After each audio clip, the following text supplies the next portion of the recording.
Gold trusted gold buyers మీరు తాకట్టు పెట్టిన బంగారాన్ని విడిపించి ఈ రోజు ఉన్న మార్కెట్ ధరకు కొనబడను.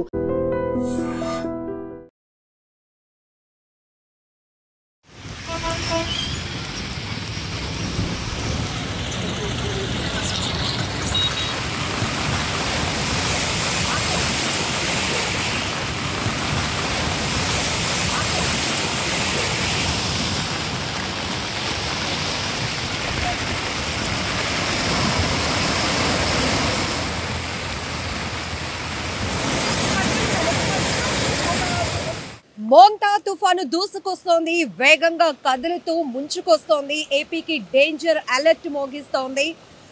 తీవ్ర వాయుగుండం కాస్త బలపడి తుఫానుగా ఇప్పుడు కదులుతూ రేపటికి తీవ్ర తుఫానుగా మచిలీపట్నం కాకినాడ తీర ప్రాంతంలో తీవ్ర తుఫానుగా తీరం దాటనుంది. దీంతో ఏపీకి డేంజర్ బెల్స్ మోగుతున్నాయి. భారీ ఎత్తున ఈదురు గాలులు వీచే అవకాశం ఉంటుంది. దాంతోపాటు 90 నుంచి 110 కిలోమీటర్ల వేగంతో భీకరమైన గాలుల వేగం ఉంటుంది. అలానే భారీ వర్షాల నుంచి అత్యంత భారీ వర్షాలు కూడా నమోదవుతాయి. కాబట్టి ఖచ్చితంగా వాతావరణ శాఖ తీవ్రమైన హెచ్చరికలు జారీ చేస్తోంది. ఈ నేపథ్యంలోనే ఆంధ్రప్రదేశ్ సర్కార్ కూడా అలర్ట్ అయింది. ఇలాంటి తీవ్రమైనటువంటి తుఫాన్ల వల్ల వచ్చేటటువంటి పరిస్థితిని సమర్థవంతంగా ఎదుర్కొనే విధంగా ఇప్పటికే అన్ని జిల్లాల యంత్రాంగాన్ని కూడా అలర్ట్ చేసింది. సెలవులు రద్దు చేసింది. ఇప్పటికే ఆంధ్రప్రదేశ్ వ్యాప్తంగా అనేక పాఠశాలలకు, తుఫాను ప్రభావిత జిల్లాలకు కూడా సెలవులు ప్రకటించడం కూడా జరిగింది. ఎందుకంటే 3 రోజుల పాటు ఈ సూపర్ సైక్లోన్ తీవ్ర తుఫాను ప్రభావం వల్ల అత్యంత భారీ వర్షాలు నమోదయ్యే అవకాశం ఉంది. కాబట్టి ఖచ్చితంగా కొన్ని జిల్లాలు రెడ్ అలర్ట్ అయితే ఉంది. అలానే మరికొన్ని జిల్లాలు ఆరెంజ్ అలర్ట్ లో కొనసాగుతున్నాయి, ఎల్లో అలర్ట్ లో కూడా. సో ఇక్కడ మనం చూసే కాకినాడ, వెస్ట్ గోదావరి, కోనసీమ, అలానే బాపట్ల, ప్రకాశం జిల్లాలకు రెడ్ అలర్ట్ కొనసాగుతోంది.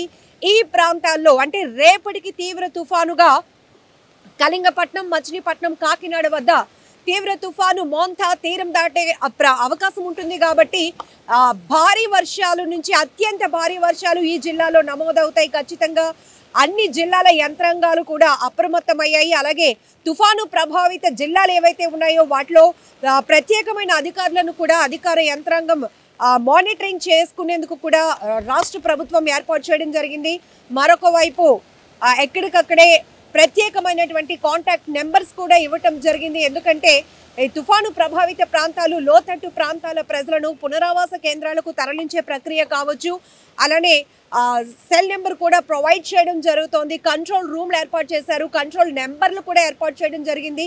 ఎక్కడ ఎలాంటి ఇబ్బంది లేకుండా 2014లో వచ్చినటువంటి హుదూద్ తుఫాను తీవ్రత ఈ తుఫాన్లో కూడా ఉంటుంది అనేటటువంటి అంటే బలమైన తుఫానుగా వాతావరణ శాఖ హెచ్చరిస్తున్న నేపథ్యంలోనే అటువంటి భయంకరమైన పరిస్థితులు ఒకవేళ ఎదురైతే ఎలా ఫేస్ చేయాలి అనే దానిపైన కూడా ఇప్పటికే భారీ ఎత్తున నిధులు కూడా మంజూరు చేయడం జరిగింది.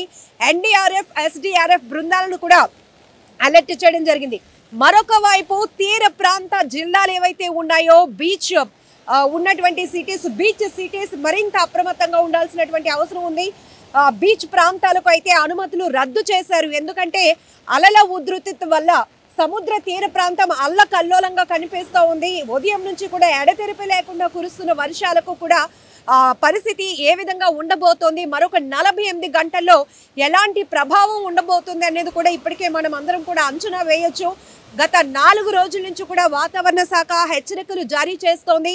26, 27, 28, 29 ఈవెన్ 30 తేదీ వరకు కూడా ఈ మోంతా తుఫాను ఎఫెక్ట్ ఉంటుంది. కాబట్టి మొత్తం ఏదైతే వాతావరణ శాఖ సూచిస్తున్న ప్రకారం ఆయా జిల్లాల ప్రజలు మరింత అప్రమత్తంగా ఉండాల్సిన పరిస్థితి ఉంది.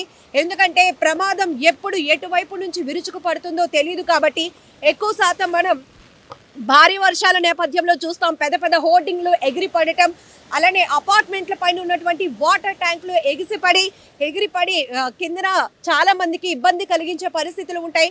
హోర్డింగ్లు ఎగిరిపడి దానికి ఉన్నటువంటి ఐరన్ రేకులు కూడా ప్రయాణిస్తున్న వాళ్ళకి తగలటం, ఇవన్నీ మన గత అనుభవాలు నేపథ్యంలోనే హుదూద్ తుఫాను సమయంలో ఎలాంటి పరిస్థితులు ఉన్నాయో. సో ప్రెసెంట్ ఇప్పుడైతే మనం వాతావరణం ఎలాంటి సిచ్యువేషన్ ఉందో చెప్పడానికి వైజాగ్ బీచ్ దగ్గరకు వచ్చాం. గొడుగులు సైతం వెనక్కి ఎగిరిపోతున్నాయి. బట్ ఏంటంటే మీ అందరికీ అలర్ట్ చేస్తుంది ఒకటే, మరొక వైపు ప్రభుత్వం విద్యుత్ శాఖను, టెలికాం శాఖను, నీటి సరఫరా శాఖను ముఖ్యంగా, ఎందుకంటే ఇవంతా అత్యంత అవసరం కాబట్టి ప్రజలు ఎక్కడ ఇబ్బంది పడకూడదు ఈ 4 రోజుల పాటు. కాబట్టి అత్యంత అవసరమైనటువంటి శాఖలు ఏవైతే ఉన్నాయో వారందరినీ కూడా అలర్ట్ చేయడం జరిగింది. మరొక వైపు సెల్ టవర్స్ సిగ్నల్ కూడా అంతరాయం కలిగే అవకాశం ఉంటుంది కాబట్టి డీజిల్ తో రన్ చేసే ఏర్పాట్లు కూడా ఇప్పటికే చేయడం జరిగింది. కంట్రోల్ రూమ్లు ఏర్పాటు చేశారు. ఏ జిల్లాలకు ఎలాంటి కంట్రోల్ రూమ్లు ప్రొవైడ్ చేశారు అనేది కూడా ప్రభుత్వం ఎప్పటికప్పుడు హెచ్చరికలు జారీ చేస్తూనే ఉంది. మరొక వైపు రేపు కళింగపట్నం, మచిలీపట్నం, కాకినాడ వద్ద మోంతా తీవ్ర తుఫానుగా తీరం దాటుతుంది కాబట్టి అత్యంత భారీ వర్షాలు నమోదయ్యే ప్రాంతాలు మాత్రం చాలా అలర్ట్ గా ఉండాల్సినటువంటి అవసరం ఉంటుంది. కేవలం తుఫాను పరిస్థితులు చూడడం కాదు, దానివల్ల ఎదురయ్యేటటువంటి పరిస్థితులు కూడా ప్రజలు అలర్ట్ గా ఉండాలి. స్వచ్ఛందంగానే కొన్ని జాగ్రత్తలు తీసుకోవాలి. సో ఇలాంటి వెదర్ కండిషన్ లో బాగుంటుంది, బీచ్కి వెళ్దాం అనే ఆలోచనలు మాత్రం అస్సలు చేయొద్దు.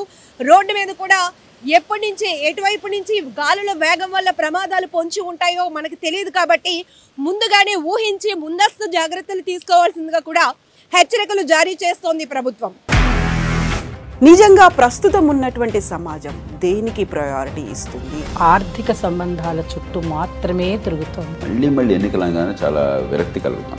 మంచి అనిపిస్తుంది కదా, లేడీస్ కూడా ఛాలెంజింగ్ జాబ్స్ చేసినప్పుడు చాలా బాగుంటది. ట్రాఫిక్ అసిస్టెంట్స్ గా నియమించిన ట్రాన్స్జెండర్స్ అందరితో సాల్యూట్ చేయించుకుంటున్నారు. ఫుడ్ డెలివరీ ఇవ్వటానికి వెళ్ళినటువంటి డెలివరీ బాయ్ అనిల్ పై కళ్ళ ముందు